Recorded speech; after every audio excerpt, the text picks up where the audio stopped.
In today's lesson, we will talk about writing and open your book. First, open your book, as we said, page 14. The first question, exercise A. Do you think it's necessary for people to share the same characteristics? Characteristics means qualities, features, نفس المميزات أو الصفات. هل ضروري أو هل تعتقد إن ضروري إن الناس تتقاسم أو تشارك نفس الصفات in order to get along well with each other، عشان يكون في تواصل مع بعض أو يتماشوا مع بعض؟ يعني هل لازم يكون نفس الصفات؟ why؟ لو قلت yes هتقول why، لو قلت no هتقول why not. Okay, let's see your participate. يلا شباب مشاركات. Okay, صفي. You can speak now, صفي. Do you think it's necessary, صفي, or not? Yes, sir. Necessary to have the same characteristic. يعني أنا عشان نتماشى أو نتواصل مع أحد لابد يبقى معايا نفس الصفات بتاعته؟ لا no. No, why no? It's something necessary because we need to complete each other. إن إحنا بنكمل بعض، فضروري جدا إن أنت هتضطر تقابل ناس who don't have your characteristics or the same characteristics. Okay, anyway, read the text and find out. هنقرا النص اللي معانا وبعد كده find out. Who are the people involved? What kind، يعني مين الناس اللي بيتكلم عليهم النص. What kind of people are they? Underline words that provide information about each one. وصف الناس ديت وهنشوف المعلومات اللي موجودة عن كل واحد منهم. بعد كده in your view what are the characteristics that they share. نشوف ايه هي الصفات بتاعت كل واحد منهم. شوف النص كده يا اخوانا. نسمع الأول. listen.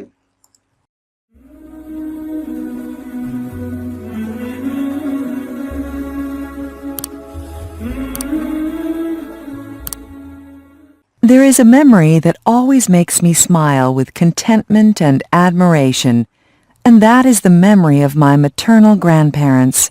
Maternal grandparents اللي هو الأجداد، أجدادي يعني. okay. يعني بقول في ذاكرة دايما عن أجدادي أو بتذكر أشياء عن أجدادي. نشوف إيه اللي بيتذكروا عن أجدادي. طبعا ديت how to write a descriptive paragraph. نشوف كده ازاي تكتب الباراجراف لما تيجي توصف حاجة. شوف الطريقة. الأول كتب هنا introduction، نشوف بعد كده أول وصف. okay. Grandfather was a dedicated lawyer whose moral fiber prevented him from taking advantage of circumstances to make a profit. Make a profit means make a lot of money. Okay. He respected in Turkish courts and had the reputation of the most honest law specialist. He was genuinely interested in people, history, law, and philosophy, and was always reading when he was at home. He was the calmest, most serene person I have ever met. He never raised his voice, never lost his temper, and had a special ability to always rationalize things ever so smoothly that the worst calamities seemed like a slight twitch. He thinks ever too so smoothly that the worst calamity، يعني أسوأ الأزمات seemed like a slight twitch يعني بيخليها كأنها يعني حالة خفيفة جدا أو بسيطة جدا. يعني عايز يقول إنه بيخفف الآلام وبياخد كل شيء ببساطة. never lost his temper، يعني عمره ما فقد temper يعني أعصابه. okay. ده وصف المين للgrandfather. okay, let's complete. Nothing could make him lose his sense and aura of peace.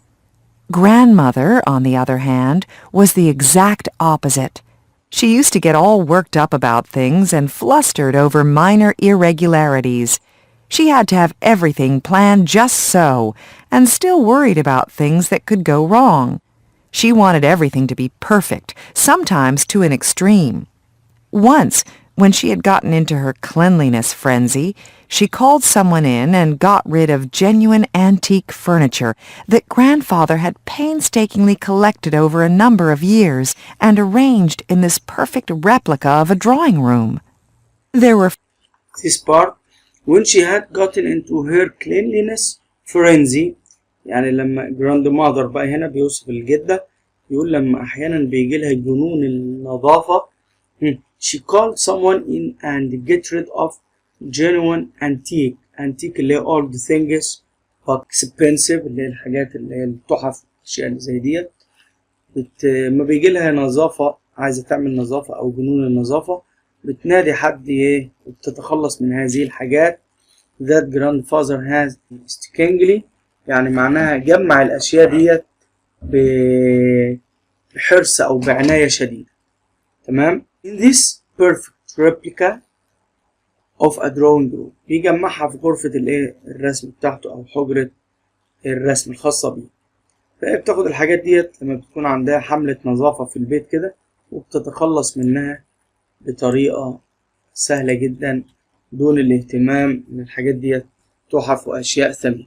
Okay, let's go on. fine, elegant chairs with brocade upholstery on the seats and beautiful tables, not to mention some exquisite mirrors. Grandmother had gotten it into her head that it was all useless because it collected too much dust, and decided to sell it off to the طبعا بدعوة بتبيع الحاجات دي بدعوة ايه بقى؟ because it collected too much dust. هي شايفة ان الحاجات ديت collected too much dust، يعني بتجمع أتربة، فبتقول لا انا هتخلص منها ونبيعها. and decide to sell it off to the first bidder، وبتبيعها الأول bidder اللي هو المزايد. لما بتكون بايع حاجة someone wanted to buy it، بيبدأ ده يغلي يعلي في السعر وده يعلي في السعر، اللي هو المزاد يعني. okay to the first bidder for next to nothing، يعني عايز تذبحها لأي حد أو لأول شخص مزايد to nothing بلا مقابل. first bidder for next to nothing. When Grandfather came home, he opened the door to the little drawing room to admire his creation and found an empty shell. طبعا جه هنا grandfather أول ما وصل opened the door to the little drawing room، راح على الغرفة بتاعته to admire يندهش his creation and found an empty shell. لقى الغرفة طبعا empty without anything، مفيش أي شيء فيها. okay He asked Grandmother where everything was, and she very naturally informed him that she'd gotten rid of it because it was a dust magnet. All he did was chuckle, and all then he did was chuckle. chuckle means laugh quietly، يعني something like smiling. تمام، يعني ولا without losing his temperature or becomes angry. he just chuckled, okay, laughed quietly and sat down at the table to have his lunch. يعني ابتسم كده ضحكة خفيفة كده وراح ايه يكمل أكله عادي خالص. no problem. sat down at the table to have his lunch. This incident pretty much rounds up the amazing symbiosis between these two wonderful people. خدنا symbiosis قبل كده. symbiosis قلنا معناها التكافل، تمام، between two persons، اللي هو التكافل or two persons helping each other or depending on each other، اللي هو اعتماد على التكافل أو التضامن بين شخصين، يعني يعتمدوا على. In spite of their different characteristics, they obviously complemented each other in a way that only they could fully appreciate. طبعا هنا على الرغم من different characteristics، المميزات المختلفة ما بينهم، they obviously من الواضح complemented each other in a way that only they could fully appreciate. إن هما بيقدروا الاتنين بس يفهموا بعض على الرغم من الاختلاف ما بينهم. طيب نرجع تاني للسؤال بتاعنا. يبقى هل يستطيع you can live with or back to the question. So people with the same with different characteristics can get along well or can live with each other, as we see زي ما شفنا كده, of course they can live with each other. Okay, the questions here in exercise 2, who are the people involved? Who are the people involved? مين الناس اللي كان بيشملهم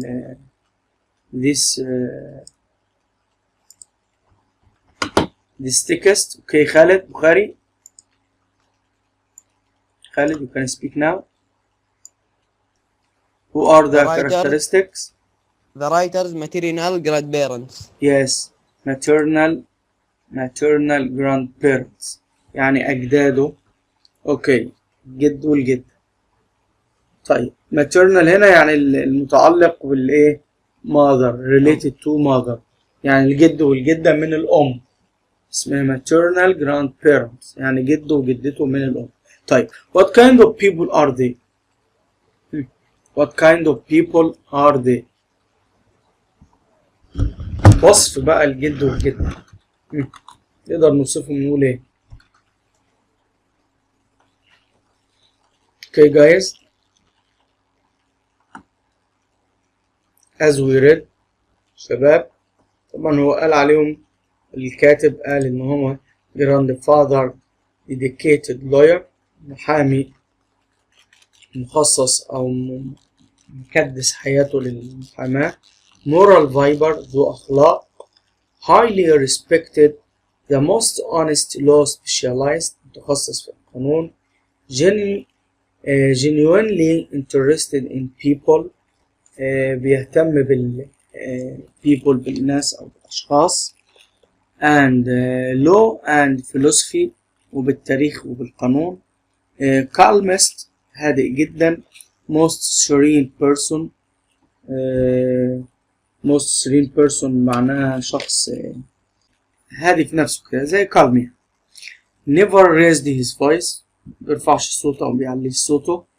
never lost his temper, ولا يفقد أعصابه. ده بالنسبة للجراند فاذر. كل دي صفات موجودة في اللي احنا قريناه. طيب, جراند ماذر بالنسبة للجدة, get all worked up and flustered, دايما بتغضب وعايزة تعمل كل شيء على أكمل وجه. over minor irregularities, حتى الأشياء الغير منتظمة. everything planned just so, عايزة تعمل كل شيء exactly, بالضبط, تخطط له بالضبط.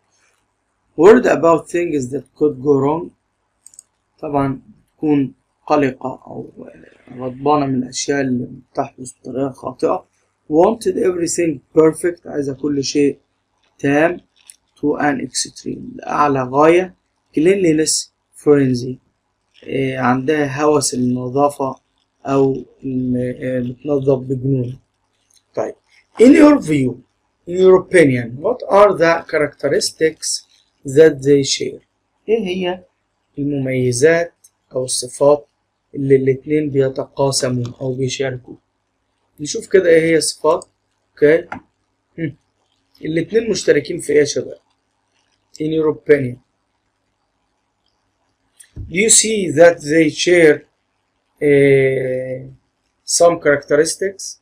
هي المميزات that they share اللي بيتقاسمها الاتنين. أوكي, صافي.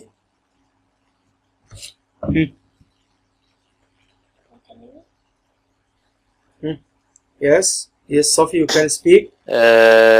They do هي فقرة الثالث يور هذا السؤال لسه؟ لا, بيقول لك هنا, بيقول لك in your view, انت شايف ان هما بيتقاسموا من بعض الصفات. ايه الصفات اللي الاتنين بيتقاسموا يعني مشتركة ما بينهم؟ هل انت شايف في صفات مشتركة ما بينهم؟ نو sir. اوكي, طب خلينا نشوف احمد. اوكي احمد, thank you صافي. اوكي احمد, you can speak now. They talk in some ways they only understand. Okay, let's see the answer. Thank you Ahmed. they don't seem to share much aside. يبدو إن هما بيتشاركوا، لا يشاركوا أو لا يتقاسموا أي شيء، أو مفيش حاجة مشتركة ما بينهم from the fact that they complement each other. من الحقيقة إن هما complement يعني الاتنين بيكملوا إيه؟ بعض. يعني هما بيتشاركوش شيء ولكن الاتنين بيكملوا بعض. They don't seem to share much aside from the fact that they complement each other. ولكن الاتنين تكملة أو متمم للآخر. Next question. What do you think about, or what do you think might have happened if they both share exactly the same characteristics and attitude to life? لو الاتنين عندهم نفس الصفات ايه اللي ممكن يحصل؟ If they were both like the grandfather. لو الاتنين نفس صفات الجد تفتكر هيكون ايه؟ They would probably forget to take care of pre and day-to-day necessities. Make the mic close to your mouth. خالد قرب المايك من بقك and raise your voice please. They would probably forget to take care of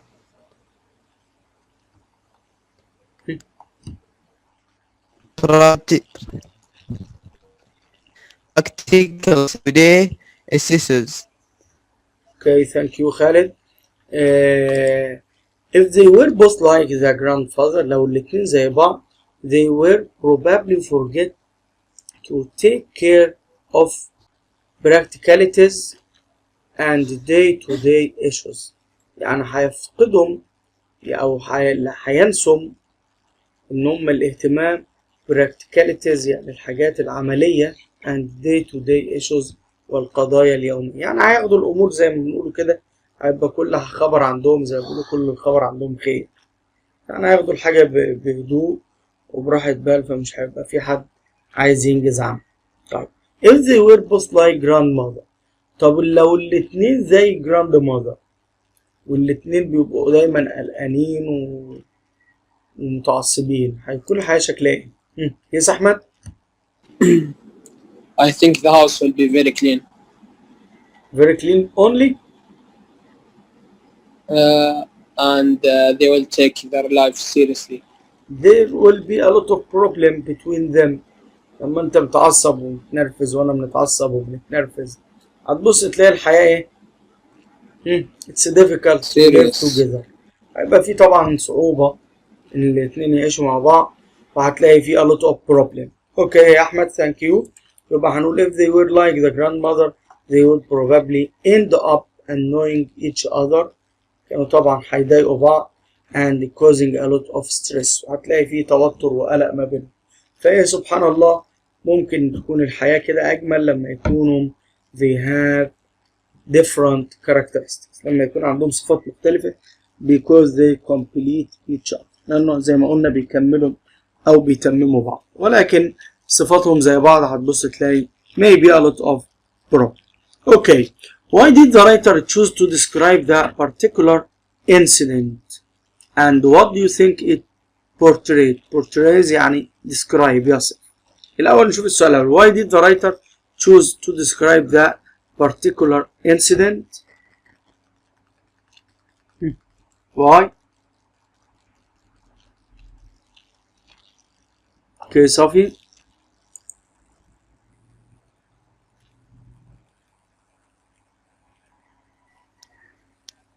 أجاوب السؤال. Yeah.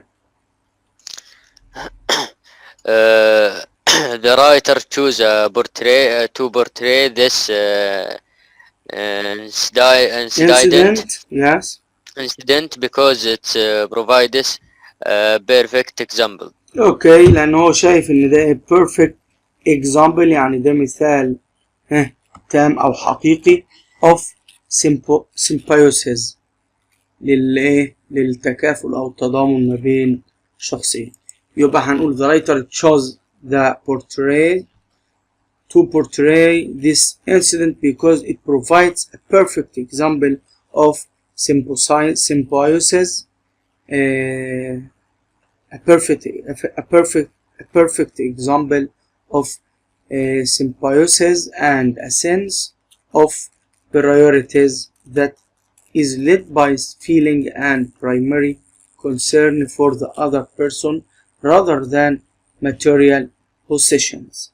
تمام، يعني بيديلك المشاعر والاهتمام الأولي للأشخاص بدل الاهتمام للممتلكات الشخصية أو الممتلكات المادية. يعني هو هنا بيدي اهتمامه للزوجة أو للجراند ماذر بدل ما يهتم بالإيه antiques والحاجات اللي هي باعتها ديت. كان ممكن he become angry and nervous but he take it easily and as we said he was chuckling، قلنا قاعد يضحك وراح كمل أكله.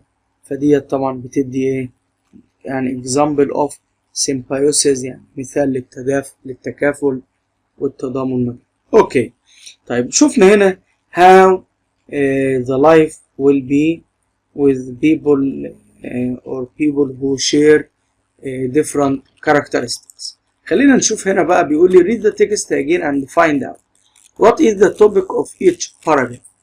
نشوف ايه هو التوبيك. topic يعني العنوان او الموضوع بتاع كل paragraph منهم. what or who is the paragraph about، وكل paragraph عن ايه. طيب الباراجراف الاولاني يا شباب this paragraph أول واحد in this paragraph what is the topic and who and what or what this paragraph about. the first one this part the first paragraph الأولاني what it is about and who or what is or who is this paragraph about and what is the topic. Okay Ahmed, the first one It's about the grandfather character. excellent. About how the grandfather character. okay grandfather or grandparents، كان بيتكلم عن الاثنين في الأول. grandparents my grand هنا بيقول ايه the first paragraph الأولاني ده سوري، هنا بيتكلم على grandparents ويعتبر introduction. دايما أول paragraph أو أول جملة في الباراجراف، بس هنا عشان كذا باراجراف فخلى أول باراجراف introduction. يعني ايه يا أحمد؟ يقدم مقدمة. تمام، يبقى مقدمة وبيتكلم على grandparents الاثنين مع بعض. يبقى paragraph 1 introduce theme topic focus on، بيركز على grandparents. طب الباراجراف الثاني اتكلم على مين فقط؟ grandfather. الباراجراف الثالث اتكلم على grandmother و characteristics of hers، مميزاتها أو صفاتها. بعد كده اتكلم على موقف grandfather's reactions، رد فعله لما باعت الحاجات، و how he was calm، وازاي كان هو شخص هادي. واخر باراجراف عمل conclusion اللي هو الايه اخر باراجراف عطى هنا الختام بتاع الموضوع، وقال ان هو لابد يكون فيه تناقض ما بين الشخصيات او اختلاف عشان الاتنين complemented each other، عشان الاتنين يقدروا يكملوا بعض، ومحدش بيقدر يحس او يقيم الموضوع ده غير هما الاتنين فقط. تمام. طيب السؤال التاني بيقول لك are all paragraphs about the same length why not. هل كلهم نفس الطول؟ كل الباراجراف نفس الطول؟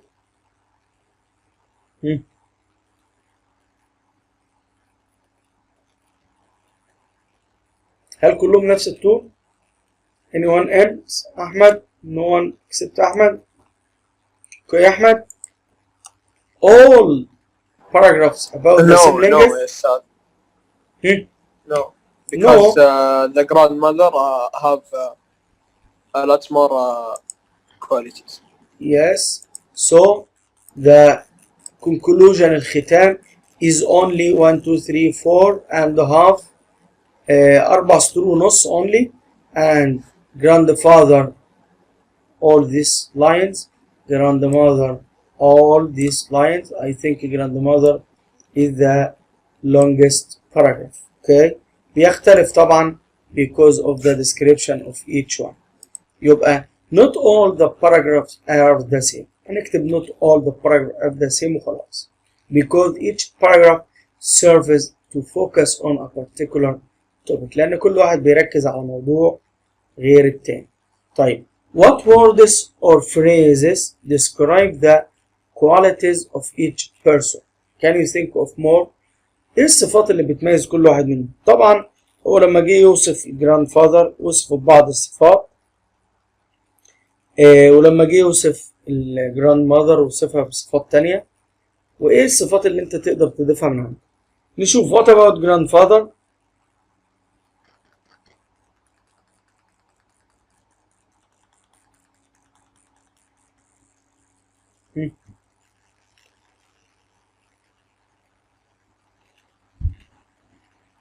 grandfather as we said.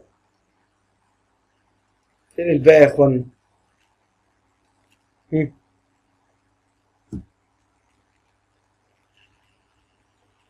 يا شباب.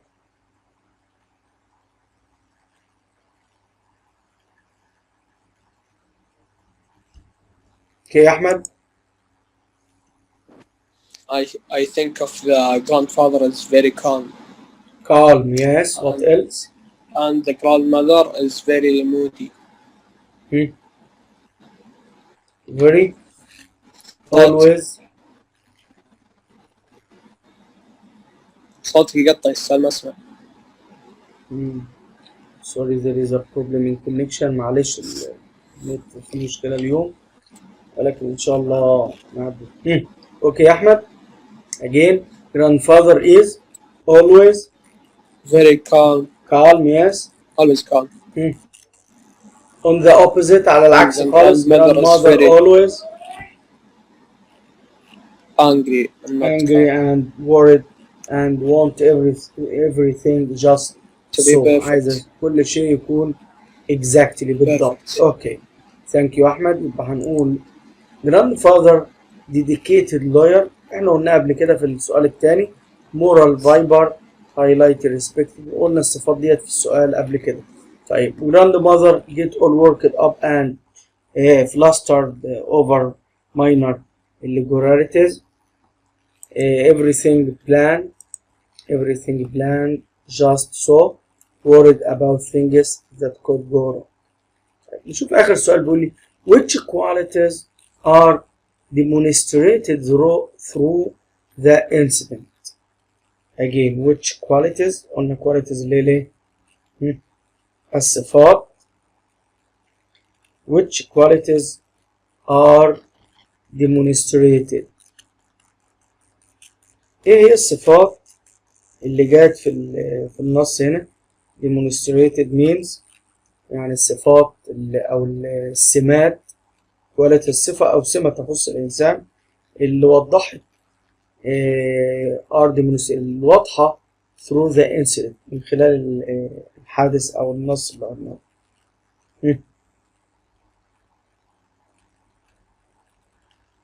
طبعا احنا قرينا صفات كتير جدا، كل الاتنين مع بعض تعتبر هي دي الصفات. يس خالد. understanding, empathy, Yes. humor, lack of conflict, caring. excellent. all these are كل دي تعتبر ايه يا شباب؟ صفات لما قرأناه او للواقع او للحالة اللي احنا قريناها. يبقى هنقول زي خالد ما قال understanding, empathy, humor, lack of conflict, symbiotic attitude, caring. يبقى كل دي صفات نقدر نوصف بيها الحالة اللي احنا قريناها. طيب اللي بعد ده يا شباب اللي يهمنا بقى exercise B. نشوف exercise B هنا بيقول لك ايه بقى.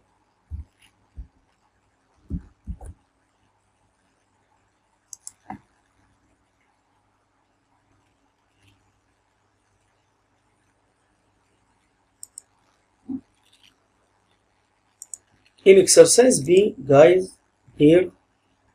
يقول لي think about two people you know who are good friends. يقول لك فكر في 2 من الأشخاص أنت تكون عارفهم كويس أو الأصدقاء using a Venn diagram. هتستخدم الشكل اللي قدامك ده.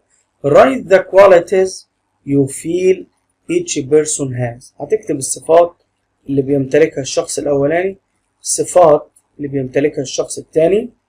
in the overlapping portion of the diagram write the qualities or characteristics that they share. وفي المنتصف هنا المنطقة المشتركة ما بينهم هتكتب الصفات اللي عند ده واللي عند ده، يعني الصفات المشتركة ما بينهم.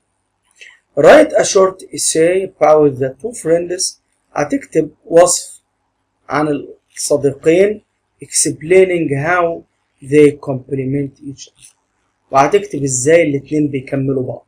ممكن يكون حضرتك وصديق ليه انتوا الاتنين عندكم صفات مختلفة عن بعض، ولكن انتوا الاتنين محتاجين بعض وبتكملوا بعض.